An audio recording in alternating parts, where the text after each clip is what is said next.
როგორ მოექცეთ ამ იარაღს, ეს არის მთელი მაკულატურა, მთელი ამბავი და აი ჩვენ რა გვაინტერესებს. ჩოკები მოყვება. 1 2 3 4 5 ჩოკი მოყვება. ეს არის ამისი მოსახსნელი, ნულაში რო ჩაახრახნოთ.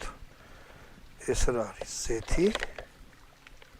და ესეც გადასაკიდებელზე დასამაგრებელი. თუ გინდა დააყენეთ, თუ არა და არა. ანუ ესეთი რამე მოყვება. მეტი არაფერი არ მოყვება და ალბათ არც არის საჭირო. კარგი. მოდი ახლა თვითონ თოფი ვნახოთ.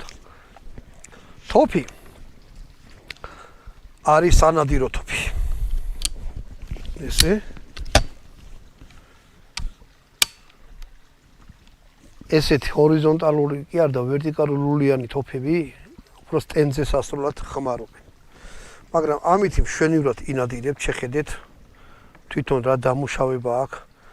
მთელი რკინის დეტალები რაც არის, ყველაფერი არის ძალიან კარგ ორნამენტში გაკეთებული. ახლოდან მოიტანე რა, რომ მაგას ძალიან ესეთ ყურადღებას აქცევენ. ფოკუსი რო გასწავდეს რა, ცოტა კამერა ახურებს, ანუ არ აღვშოს.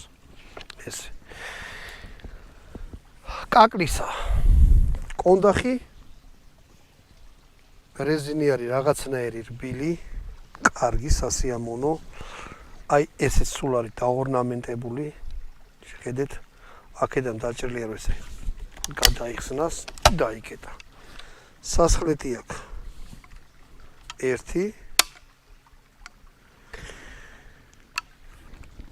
1 ცალის გადატენით, 1 ცალი ისაა, რა ქვია, სასხლეტი, გაისვრით და გაისვრით მეორედ.